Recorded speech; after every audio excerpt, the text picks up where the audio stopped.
तो जो रिमझिम थी वो पैसे का सूद लेन देन का भी काम करती थी। वो कम पैसे में मार्केट से पैसा उठाती थी, ज़्यादा रेट में वो पैसा अपने दूसरे क्लाइंट को देती थी और इंटरेस्ट से वो कमाती थी।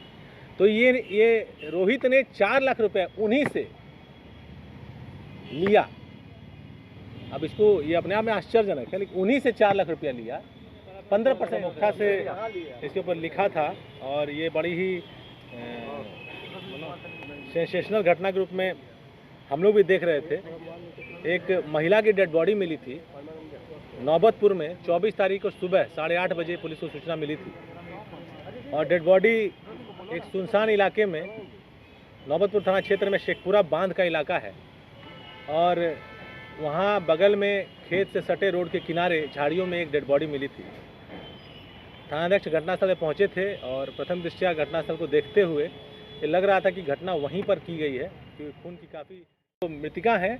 उसको ये ले जाकर ये जब वहाँ से निकला है तो घटनास्थल का आप लोग देखिएगा तो वो नौबत और पिपरा बॉर्डर पर है।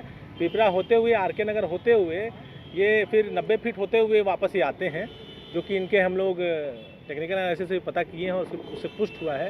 रास्ते में एक नहर में ये फेंक देते हैं, मोबाइल भी और पर्स भी, और वहाँ हम लोग ने खोजने का प्रयास किया है तो मोबाइल हम लोग रिकवर नहीं कर पाए हैं। लेकिन जो चूँकि आईफोन था तो उसका जो गूगल लोकेशन होता है वो मोबाइल फेंकने के पहले इन्होंने एक्स्ट्रा प्रिकॉशन लिया था, सिम निकाल के फेंकेंगे। तो सिम निकालने के लिए ऑन किया था मोबाइल को और उसमें वो हम लोग गूगल लोकेशन पे आया है, वो दिशा उस मोबाइल का भी पकड़ाया है, लेकिन मोबाइल नहीं हम लोग रिकवर कर पाए हैं और वो पर्स भी रिकवर नहीं हो पाया। हथियार जो प्रयोग में आया है वो रिकवर हुआ है, सुपारी का पैसा रिकवर हुआ है, जो शूटर्स थे वो रिकवर हुए, षड्यंत्रकारी जो लोग थे वो रिकवर हुए। सबका कन्फेशन एक दूसरे के बयान से मिलता है और जो गाड़ियाँ इस्तेमाल हुई थी वो रिकवर किया गया। घटनास्थल था और ये प्रयास किया गया उन लोगों तक खबर पहुँचाना है कि क्या उन लोगों के यहाँ कोई महिला मिसिंग है।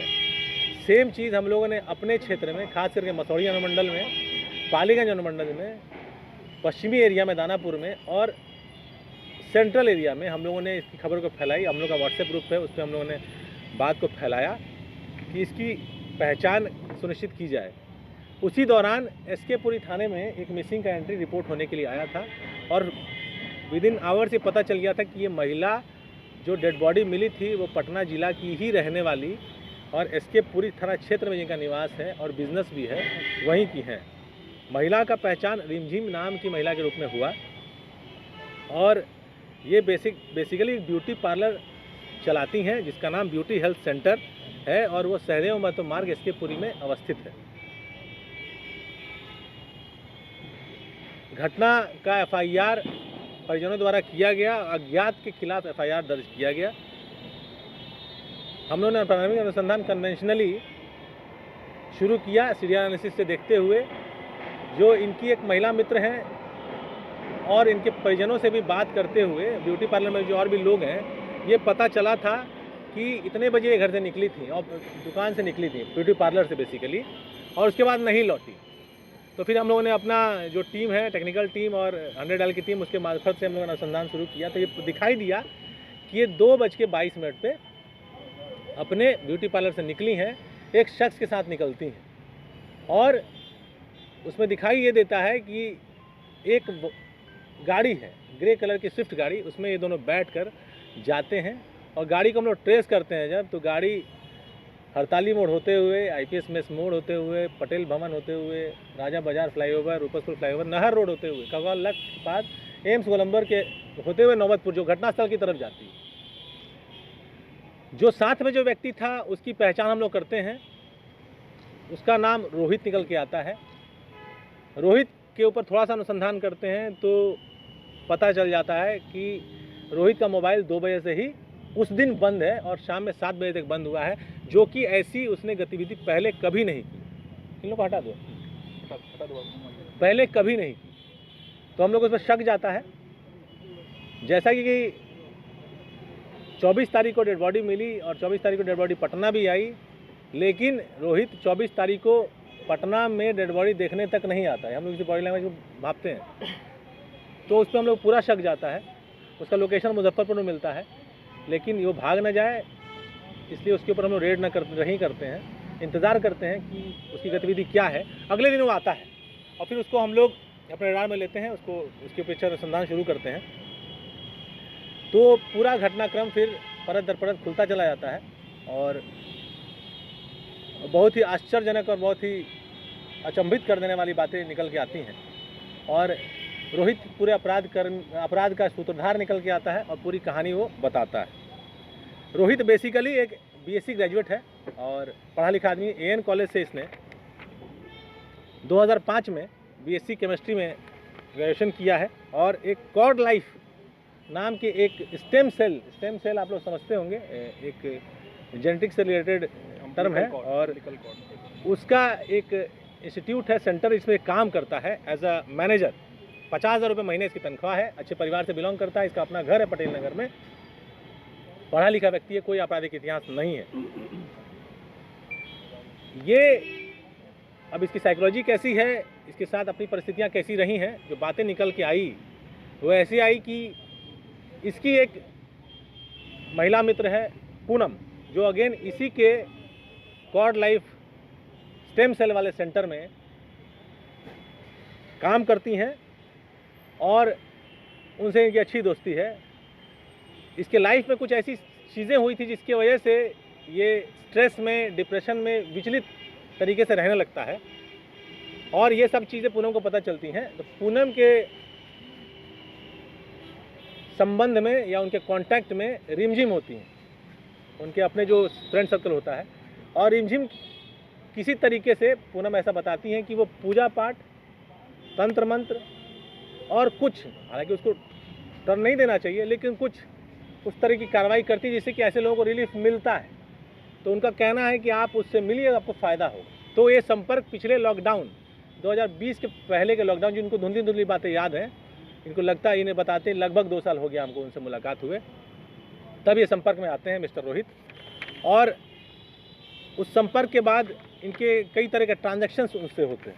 ये बताते हैं कि पिछले वर्ष पहला पूजा उनके द्वारा करवाया गया, जिसमें कि चांदी का 2 कड़ा इन्होंने लिया और पहनने के लिए उन्होंने कहा रिमझिम ने कि ऐसा करने से तुम्हारा विचलित होना दूर होगा। विचलित होने का कारण इनका ये है कि ये बताते हैं कि ये पढ़े लिखे थे, अच्छा कमाते थे, लेकिन कर्ज इनके ऊपर बहुत हो गया। इनकी 2 बहनें थी, एक की शादी 2014 में किया इन्होंने, एक की शादी 2018 में किया और बहुत लोन था। 40-50 हज़ार रुपया इन कमाते थे, EMI ही 40 हज़ार रुपये कट जाता था। स्ट्रेस के अलग अलग कारण हो सकते हैं, अब जो स्ट्रेस में व्यक्ति है वही उसको समझ सकता है। तो जब मुलाकात पूनम के द्वारा कराई गई, तो जब ये संपर्क में आए, तो ये पहला जो उनके साथ ट्रांजेक्शन हुआ जिससे इनको फ़ायदा, रिलीफ महसूस हुआ, इनका विश्वास बढ़ता है और उसके बाद ये पैसों की बात करते हैं कि हमारा पैसा बचता ही नहीं है, हम कुछ व्यवसाय करना चाहते हैं। तो दूसरी बात वो 4 से 5 महीने बाद बताती हैं कि तुम 4 शर्ट खरीदो फलाने कलर का, और अपने तुम काम में अगर ये कलर का शर्ट पहनोगे तो तुमको सफलता प्राप्त होगी। तो ये एक मीटिंग करने जाते हैं, एक मिनी प्लेक्स का उनको ऑफर मिलता है और वो मीटिंग सक्सेसफुल होती है। इनका विश्वास और बढ़ता है। ये कहीं ना कहीं से इनके माइंड पे उनके कार्य का असर, प्रभाव करता चला जाता है। उसके बाद पिछले दुर्गा पूजा में वो इनके और जो प्रॉब्लम्स हैं कि और सुधार हो, पैसे की आवक बढ़े, लाइफ सेटल हो, बलि भी चढ़वाती हैं। उनका कहना था कि वो कभी कभी शमशान भी जाती हैं और हालांकि ये उनके साथ कभी नहीं गया है, अब चूंकि वो है नहीं तो ये बात को वेरीफाई करना मुश्किल है। तो ये बलि भी चढ़वाया 15,000 का, लेकिन जो 1 साल का ट्रांजेक्शन रहा आज के जनवरी तक में, इस साल के जनवरी तक में, इसको शुरुआत में जो विश्वास था, इसका विश्वास टूटता गया कि बहुत ज़्यादा फ़ायदा इसको नज़र नहीं आया। लेकिन इनसे जो हम लोगों ने बात की है, काफ़ी देर तक इनके साथ इंटरोगेशन बंद कमरे में उन्होंने किया है, इनके माइंड को समझने का प्रयास किया है, तो ये बेसिकली थोड़े से मेंटली डिफरेंट टाइप के व्यक्ति हैं मिस्टर रोहित। और कहीं ना कहीं ये प्रभावित उस मतलब कि जो रिमझिम उनसे बहुत ज़्यादा थे और इनको ये भय था। जैसे कई बार जब ये निकलने का प्रयास किए, उनकी बातों को नहीं सुनने का प्रयास किए कि नहीं हम नहीं करेंगे, तुम जो पूजा पाठ करवाती हो हम नहीं करना चाहते, तो बोलते कि नहीं तुम्हारा ज़िंदगी बर्बाद कर देंगे, देखो मेरा एक दोस्त था, तुम्हारा ये दोस्त था, इसका बिजनेस क्यों ख़राब हुआ, हम ही ख़राब किए, हम अगर ऐसा कर देंगे तो तुम्हारे जीवन में ये प्रॉब्लम आ जाएगी। तो इनको फेथ भी था कि उनके पास पावर्स है, वो जो चाहेंगी वो कर देंगी, लेकिन इनको जब फ़ायदा नहीं हो रहा था तो ये उससे निकलना भी चाहते थे। ये द्वंद्व में थे। तो फिर इनको लगा कि छुटकारा पाने का एक ही तरीका है कि इनसे परमानेंटली छुटकारा पाया जाए। तो इनका एक दोस्त है जो कि पिछले 8 वर्ष बहुत सालों से 2008 से इनसे संपर्क में है। जब ये दोनों लोग डॉक्टर रेड्डी के लैब में एक साथ मिले थे 2008 में, उस दोस्त का नाम है कमल। ये 40 वर्षीय व्यक्ति हैं। ये बीएससी जूलॉजी किए हैं एएन कॉलेज से 2006 में, और ये बेसिकली पाथफाइंड करके एक पैथोलॉजी की कंपनी है दिल्ली बेस्ड, उसका लैब यहाँ बाईपास पर है। उसके बिहार झारखंड के ये मार्केटिंग हेड है। इनका 60,000 रुपया तनख्वाह है। उनसे ये मिलते हैं। जिस स्विफ्ट गाड़ी की मैं बात कर रहा था वो इन्हीं की गाड़ी का इस्तेमाल होता है उस क्राइम में। इनसे ये बात करते कि तो कैसा है, इस तरह की बात है, हमको निजात पाना है। तो फिर वो उन्हीं के ऑफिस में एक लड़का है सूरज, वो भी सुनता है इन सब बातों को। सूरज अनीसाबाद का रहने वाला है। वो एमएससी इलेक्ट्रॉनिक्स एंड कम्युनिकेशन है, एमबीए किया हुआ लड़का है। पाथफाइंड में वो सेल्स एग्जीक्यूटिव के काम करता है। 45,000 रुपये उसकी तनख्वाह है। चूँकि वो अनीसाबाद में रहता है, उसके आसपास बिरला कॉलोनी है, वहाँ के एक लड़के से उसकी परिचय है जो कि आपराधिक प्रवृत्ति का है, जिसका नाम है पवन। वो पहले आर्म्स एक्ट में और मार झगड़ा केस में जेल जा चुका है। वो बोलता है कि हम उसको अरेंज करते हैं, शायद उससे काम बनेगा। तो पवन और ये जो कार्रवाई चल रही है, क्योंकि विश्वास तो इसी साल जनवरी फरवरी में टूट चुका है, ये कार्रवाई पिछले 3-4 महीनों से चल रही है। एक शूटर को सेट करता है जिसका नाम रंजीत है, और शूटर क्या है, वो भी फर्स्ट टाइमर है। और उसके साथ एक और लड़का है राहुल यादव, जो मोटरसाइकिल चला के जाता है। तो पूरे घटनाक्रम में 6 पात्र हैं। रोहित, जिनके साथ रिमझिम का संबंध था ड्यू टू, अब समझिए कि इसको रिलीजियस ट्रीटमेंट कहा जाए या अपने डिप्रेशन को दूर करने का तरीका कहा जाए, उस वजह से कमल, सूरज, पवन, रंजीत और राहुल यादव। घटना ऐसे होती है कि ये जब सब कुछ सेट हो जाता है, तब जो पैसा शूटर को दिया जाएगा वो कहाँ से आएगा। तो जो रिमझिम थी वो पैसे का सूद लेन देन का भी काम करती थी। वो कम पैसे में मार्केट से पैसा उठाती थी, ज़्यादा रेट में वो पैसा अपने दूसरे क्लाइंट को देती थी और इंटरेस्ट से वो कमाती थी। तो ये रोहित ने 4 लाख रुपए उन्हीं से लिया। अब इसको ये अपने आप में आश्चर्यजनक है, लेकिन उन्हीं से 4 लाख रुपया लिया 15% इंटरेस्ट पे। वो मार्केट से 2 या 3% में उठाती थी, और उस पैसे को सुपारी के रूप में इस्तेमाल किया, और वो पैसा सुपारी किलर्स को दिया गया। प्रैक्टिकली और थियोरेटिकली सुपारी किलिंग है, लेकिन किलिंग के टाइम पे और भी लोग इसमें मौजूद हैं मौके पे। स्विफ्ट गाड़ी से रोहित 2:19 पे आते हैं ब्यूटी पार्लर के बाहर, और ब्यूटी पार्लर में जाते हैं, और उन्होंने बोला हुआ है रिमझिम को कि एक ज़मीन देखे हैं नौबतपुर में, आप चल के चेक करके बताइए कि वो ज़मीन हमको प्रगति देगा कि नहीं देगा। तो रिमझिम कहती है ठीक है, हम वहाँ चल के पूजा कर लेंगे, उससे हमको पता चल जाएगा कि ज़मीन ठीक है कि नहीं। तो पूजा के नाम पे वो जाती हैं। 2:22 में लोग दुकान से निकलते हैं, और वो सीधे 2:22 2:55 वहाँ पहुँच जाते हैं। 2:55 में निकलते हैं, और लगभग वो नौबतपुर पीओ पे वो लोग पहुँचते हैं। नहीं, टाइमिंग गलत हो रहा है। और वहाँ पर पीओ पे ये देखा जाता है, पीओ पे जैसे बताते हैं कि वो जो ज़मीन है वो किसी का भी ज़मीन है, वो किसी का भी ज़मीन को दिखाने के नाम पे ले जाया जाता है। कमल जो है वो पालीगंज का रहने वाला है, उसी एरिया का ये लोग पीओ सेलेक्ट करते हैं, और फिर रिमझिम वहाँ ज़मीन पर जाती हैं। वो बोलती हैं हम अकेले में पूजा करेंगे। वो ज़मीन पर बैठती हैं, वहाँ वो देखती हैं।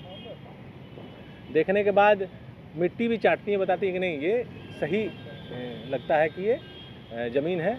लेकिन प्लान पहले सेट था। कमल वहाँ पहले से पहुँचा हुआ होता है। दोनों शूटर, जिसका नाम है राहुल यादव और रंजीत, वो भी पहले से पहुँचे हुए होते हैं, और वहाँ पहले से प्लानिंग सेट थी। वहीं उसको गोली मार दी जाती है। जैसे मैंने आपको बताया, 3 बजे से लेकर